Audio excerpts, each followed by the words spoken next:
अस्सलाम वालेकुम दोस्तों, आज की वीडियो में हम आपको बताएंगे पैगंबर खुदा हजरत इब्राहीम अलैहिस्सलाम के बारे में, उनकी विलादत के बारे में, बुत परस्ती के खिलाफ उनकी तबलीग और नमरूद की तरफ से उनको आग में फेंके जाने का वाकया।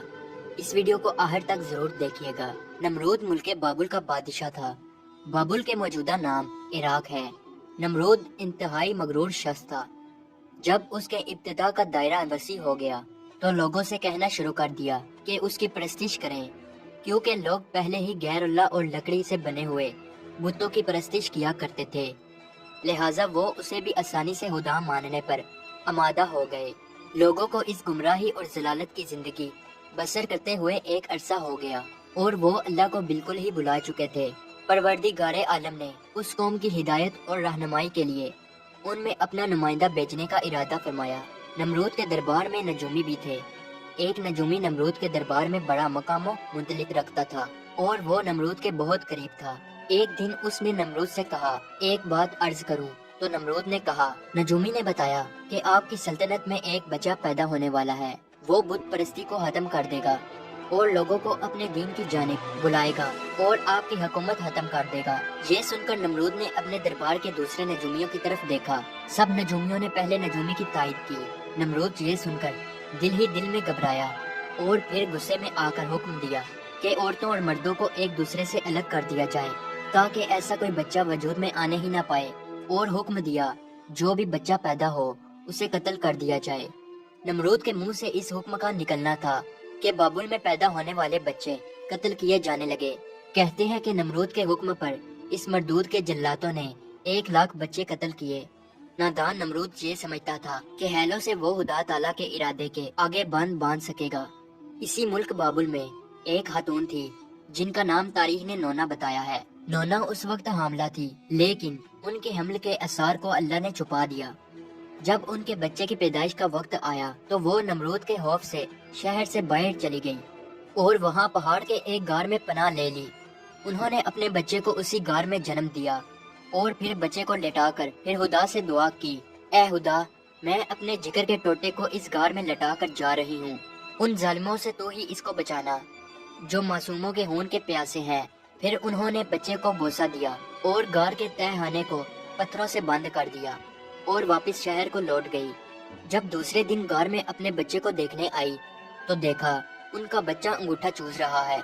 उस बच्चे के अंगूठे से दूध जारी था।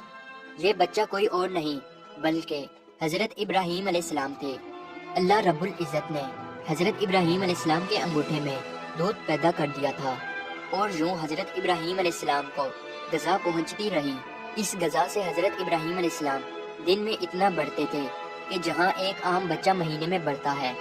आप अलैहिस्सलाम की माँ आपको देखने की गर्ज से रोजाना गार में आती। जब आप अलैहिस्सलाम की उम्र 2 साल हो गई तो वो बातें करने लगे, और जब आपकी उम्र 7 साल को पहुंची तो आपकी वालिदा ने बड़ी बड़ी बातें और अहलाक सिखाने लगी। कमजोरों की मदद करना और अल्लाह रब्बुल इज़्ज़त के गुजरे हुए पैगंबरों के वाकयात सुनाया करती। मगर उन्हें क्या मालूम था कि वो जिस बच्चे की तालीम और तरबियत में लगी हुई हैं वो खुद ही एक पैगंबर हैं। आप अलैहिस्सलाम ने अपनी जिंदगी के 13 साल उसी गार में गुजारे। उन्होंने एक दिन अपनी माँ से कहा, माँ, मुझे भी अपने साथ शहर ले चलें। माँ ने जवाब दिया, बेटा, शहर में तुम्हारे लिए खतरा है। इसलिए हजरत इब्राहीम अलैहिस्सलाम रात को उस गार से निकलकर शहर में दाखिल हुए। हजरत इब्राहीम अलैहिस्सलाम का एक चचा था जिनका नाम आजर था। यहाँ पे एक नुक्ते की वजाहत करता चलूं तो रात में आजर को हजरत इब्राहीम अलैहिस्सलाम का चचा कहा गया है, जबकि उनके वालिद का नाम तारिक था। कुरान मजीद में उनके वालिद का नाम आजर कहा गया है। बहुत से उल्मा का अजमा है कि आजर हजरत इब्राहीम अलैहिस्सलाम का बाप ना था बल्कि उनके वालिद तारिक थे और वो मुसलमान थे। अरबाब नस्ब का भी इसी पर इत्तेफाक है कि हजरत इब्राहीम अलैहिस्सलाम के वालिद तारिक थे।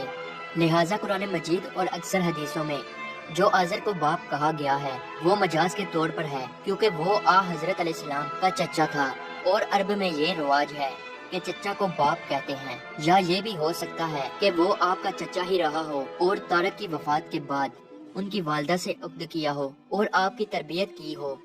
इसी सबब से उसको बाप कहा गया है। आजर मिट्टी, पत्थर, लकड़ी के बुत बनाता, उनको खुद पूजता और लोगों के हाथों फरोख्त कराता था। इस तरह उसका कारोबार बहुत फैला हुआ था। आज़र के बेटे भी बुत फरोशी करते थे। जब हजरत इब्राहीम अलैहिस्सलाम गार से निकलकर शहर में गए और अपने चचा आज़र के पास पहुंचे, तो आज़र ने हजरत इब्राहीम अलैहिस्सलाम को भी अपने बेटों के साथ बुत बेचने के लिए भेज दिया। हजरत इब्राहीम अलैहिस्सलाम ने बुतों के गले में रस्सी बांधी और उन्हें जमीन पर घसीटते हुए ले गए, जिससे वो मिट्टी, कीचड़ और कूड़ा क्रिकेट से आलूदा हो गए। फिर आवाज लगाई, ऐ लोगो, आओ और मुझसे वो बुत खरीदो जो बेजान है, अक्लो होश से हाली है और कोई नफा या नुकसान नहीं पहुंचा सकते। बुतों के साथ हजरत इब्राहीम अलैहिस्सलाम का ये सलूक बुत परस्तों की नजर में बेहद तौहीन आमियत था। फिर बात जहाँ तक आ पहुंची, आज़र ने हजरत इब्राहीम अलैहिस्सलाम को इस बारे में नसीहत की। एक दिन हजरत इब्राहीम अलैहिस्सलाम ने अपने चचा से पूछा, चचा जान, आप लकड़ी और मिट्टी के बुत बनाते हैं जो ना बोल सकते हैं, ना सुन सकते हैं, ना आपको कोई नफा या नुकसान पहुंचा सकते हैं। आज़र ने चौंक कर पूछा, क्या तुम हमारे खुदाओं के मुखालिफ हो? देखो, आइंदा इस तरह की बात जुबान पर ना लाना, वरना तुम्हें सजा होगी। इसके बाद हजरत इब्राहीम अलैहिस्सलाम लोगों से मुहातिब हुए और कहा, परिस्तिश और सजदे के लायक ना नमरूद है और ना ये बुत है। लायक इबादत सिर्फ अल्लाह ताला की जात है, जिसने सारी कायनात को बनाया, जिसने पूरी दुनिया को पैदा किया। हजरत इब्राहीम अलैहिस्सलाम का नाम और पैगाम तेजी से फैलने लगा। लोग उनकी बात गौर से सुनने लगे। जब उनकी शोहरत नमरूद तक पहुंची, तो उसने अपने दरबार के लोगों से पूछा, ये कौन नौजवान है जिसने एक हंगामा खड़ा कर दिया? दरबारी बोले, उसका नाम इब्राहीम है, जो आज़र के घर में जवान हुआ है। नमरूद ने हुक्म दिया कि इसे फौरन मेरे सामने पेश किया जाए। नमरूद के भेजे हुए लोग हजरत इब्राहीम अलैहिस्सलाम के पास आए और उन्होंने नमरूद का पैगाम उन्हें पहुंचाया। हजरत इब्राहीम अलैहिस्सलाम नमरूद के पास पहुंचे। नमरूद ने पूछा, नौजवान, तुम जिस खुदा की बात करते हो वो कौन है? तो हजरत इब्राहीम अलैहिस्सलाम ने जवाब दिया, मेरा खुदा वो है जो लोगों को जिंदगी और मौत देने की कुदरत रखता है। नमरूद ने कहा, ये तो मैं भी कर सकता हूँ। और उसने एक ऐसे मुजरिम को आजाद कर दिया जिसे मौत की सजा का हुक्म सुनाया जा चुका था, और एक ऐसे आदमी को फांसी दे दी जिसका कोई जुर्म नहीं था। फिर कहने लगा, अब बोलो, मेरे खुदा होने में तुम्हें क्या शक है? मैं भी तो जिसको चाहूँ जिंदगी बख्श दूं और जिसको चाहूँ मौत बख्श दूं। हजरत इब्राहीम अलैहिस्सलाम ने फरमाया, अगर तू सच्चा है तो जिसको कत्ल किया है उसको जिंदा करके दिखा। फिर फरमाया, मेरा खुदा सूरज को मशरिक से निकालता है और मगरिब में गुरूब करता है, तू इसे मगरिब से निकाल कर दिखा। नमरूद से इस सवाल का जवाब ना बन सका और वो शर्मिंदा हो गया। उस वक्त हजरत इब्राहीम अलैहिस्सलाम की वालिदा ने नमरूद से कहा, बादशाह सलामत, मुझे इजाजत दे कि मैं इब्राहीम अलैहिस्सलाम को अपने साथ ले जाऊं, क्योंकि ये अभी ना समझ है। आज़र बोला, बादशाह सलामत, आप इब्राहीम अलैहिस्सलाम को घर जाने की इजाजत दे दें, मैं इसे आपकी और बुतों की तौहीन से बाज रखने की जमानत देता हूँ। नमरूद ने कहा, मैं तुम्हारी खातिर इब्राहीम अलैहिस्सलाम को माफ करता हूँ, लेकिन अगर इसने आइंदा कोई हंगामा खड़ा किया तो मैं इसे जिंदा जला दूंगा। इब्राहीम अलैहिस्सलाम इस वाक़या के बाद अपने मिशन से बाज ना आए और उन्होंने एक दिन आज़र से कहा, चचा जान, ये बुत क्या है जिनको आप खुद बनाते हैं और खुद पूजते हैं और खुद ही उनको खुदा मानते हैं?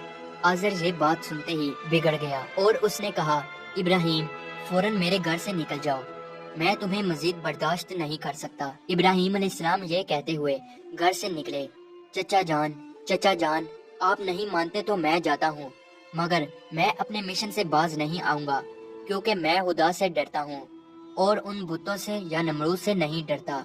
हजरत इब्राहीम अलैहिस्सलाम ने अपने चचा के घर से अलग अपना कोई इंतजाम कर लिया और वहाँ से चले गए, मगर अपने कौल के मुताबिक अल्लाह की बंदगी की दावत देते रहे और बुतों की खुदाई का इनकार करते रहे। मुल्क बाबुल के लोग हर साल एक ईद मनाया करते थे और उस दिन कुछ खसूसी काम अंजाम दिया करते थे। चनाचा वो लोग सारा दिन शहर से बाहर गुजारते थे। एक दफा जब ईद का दिन आया और वो लोग शहर से बाहर चले गए, तो हजरत इब्राहीम अलैहिस्सलाम अकेले उस शहर में रह गए। जब हजरत इब्राहीम अलैहिस्सलाम ने देखा कि शहर खाली है और बुतखाने का कोई मुहाफिज भी नहीं है, हजरत इब्राहीम अलैहिस्सलाम ने एक कुल्हाड़ा लिया और बुतखाने में जा पहुँचे। उस आलीशान बुतखाने को देखने लगे जिसको बड़ी नफासत के साथ सजाया गया था। उसमें मुख्तलिफ बुतों को उनके मुताबिक तरतीब में रखा गया था। तब आपने उन बुतों का मजाक उड़ाने के लिए खाना उनके आगे रखा जो आप साथ ले गए थे। आपने उनसे कहा, क्या तुम खाना खाओगे? जब बुतों की तरफ से कोई जवाब ना मिला तो कहा, तुम बोलते क्यों नहीं? लेकिन अब भी कोई जवाब ना मिला। इस पर हजरत इब्राहीम अलैहिस्सलाम ने कुल्हाड़ा उठाया और एक किनारे से बुतों को तोड़ना शुरू किया। सारे बुत चिकनाचूर कर दिए। आखिर में सबसे बड़े बुत के कंधे पर कुल्हाड़ा रखा और बुतखाने से चले गए। जब शहर के लोग वापस लौटे तो अपने बुतखाने में गए। वहाँ जो उनके बुतों का हशर था, ये देखकर वो बहुत हैरान और परेशान हो गए। लोग सोच में मुब्तला थे कि ये सब कुछ किसने किया है। सब लोगों की जुबान पर एक ही अल्फाज था कि किसने हमारे खुदाओं के साथ ऐसा सलूक किया है। बाज लोगों ने कहा, हमने एक नौजवान को बुतों की बुराई बयान करते हुए सुना है कि जिसका नाम इब्राहिम है। वो बुतों की इबादत को बेअक्ली का काम समझता है और उसने हमें लानत मलामत भी की थी। इसलिए मुमकिन है कि ये काम उसने ही किया हो। इस तरह हजरत इब्राहीम अलैहिस्सलाम पर शक जाहिर करने के बाद उन पर एक मुकदमा चला।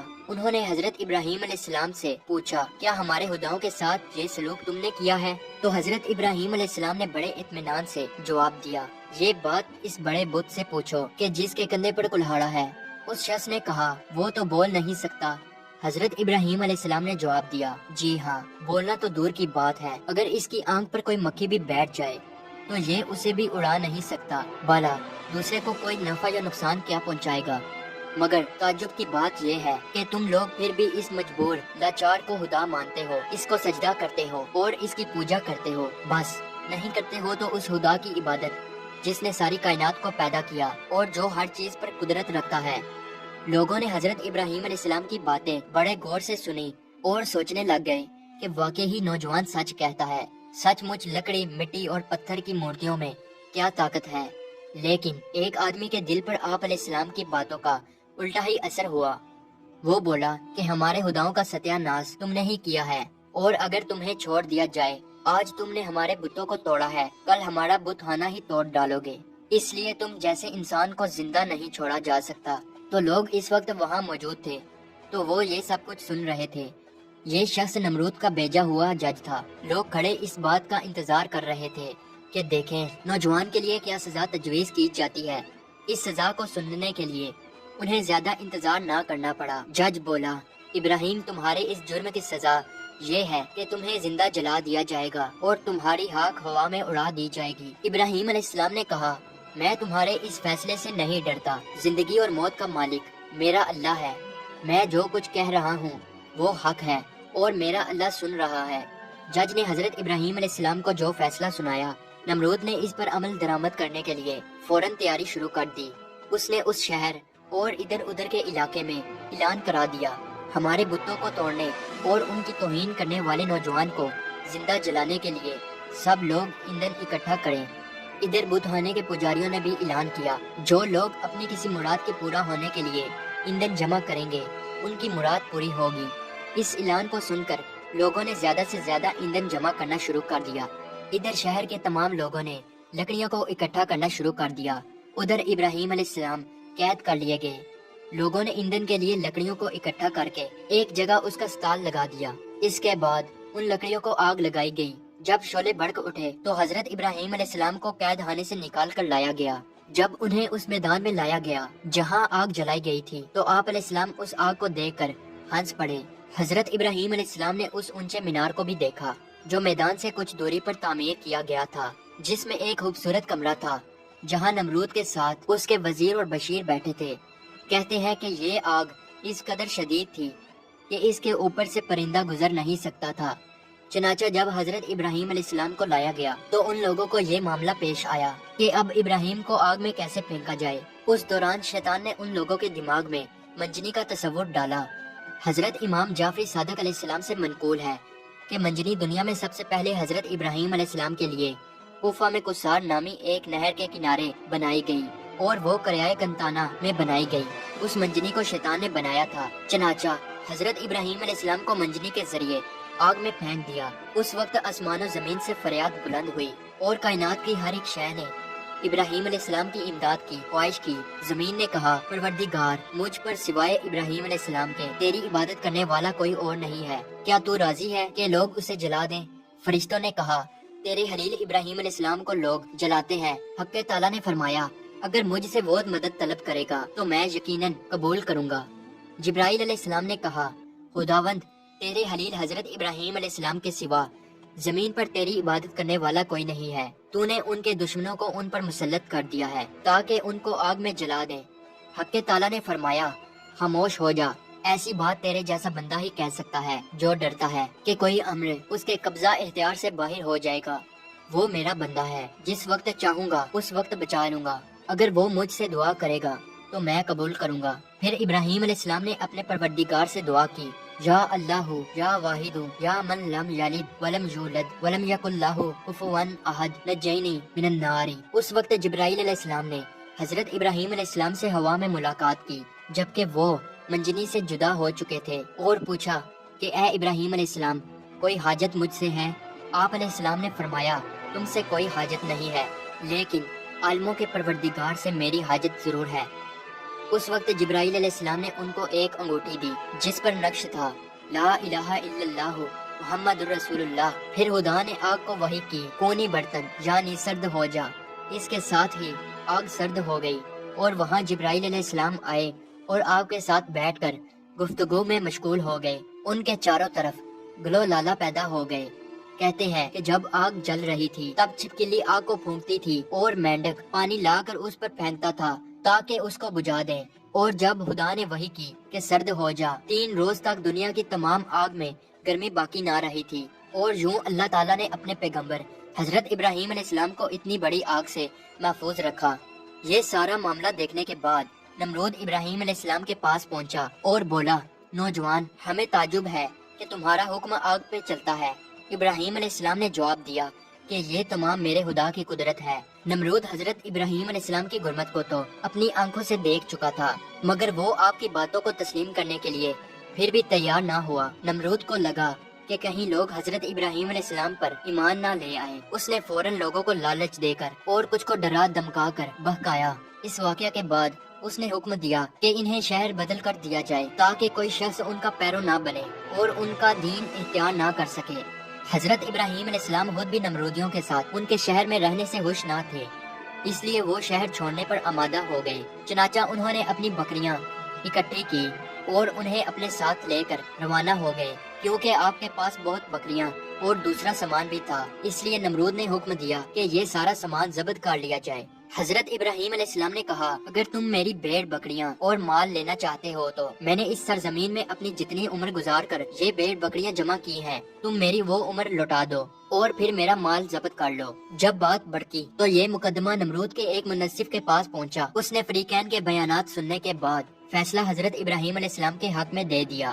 تب آپ اپنی بکریاں اور دوسرا سامان لے کر اپنی بیوی سارا اور اپنے بھتیجے حضرت لوط علیہ السلام کے ہمراہ بابل چھوڑ کر چل دیے۔ اکثر مورخوں اور بعض مفسروں نے ذکر کیا ہے کہ آگ سے نجات کے بعد حضرت ابراہیم علیہ السلام نے نمرود کو دین حق کی دعوت دی۔ اس شکی نے کہا، میں تمہارے خدا سے جنگ کروں گا، اور ایک دن مقرر کیا۔ اس روز نمرود بے شمار لشکر لے کر میدان میں آیا۔ ابراہیم علیہ السلام تنہا اس کے مقابلہ میں کھڑے ہوئے، یہاں تک کہ حق تعالیٰ نے سب سے کمزور مخلوق مچھر کو بھیجا، جن سے فضا تاریک ہو گئی اور وہ لشکر والوں پر حملہ آور ہوئے اور ان کے سر اور ناک میں لپٹ گئے، یہاں تک کہ سب کے سب بھاگ کھڑے ہوئے۔ نمرود بھی ذلیل و رسوا ہو کر واپس آیا، لیکن پھر بھی ایمان نہ لایا۔ تو خدا نے ایک کمزور مچھر کو حکم دیا کہ اس کے دماغ میں گھس جا، تو وہ اس کے دماغ میں جا کر اس کا مغز کھانے لگا۔ نمرود اس قدر بے چین ہو گیا کہ چند آدمیوں کو مقرر کیا کہ چپل کی باریک نوک اس کے سر پر ماری جائے۔ نمرود کو اسی حالت میں 40 سال گزر گئے تو وہ ایمان نہ لایا، بالآخر اسی حالت میں مر گیا اور اس پر جہنم مسلط ہو گئی۔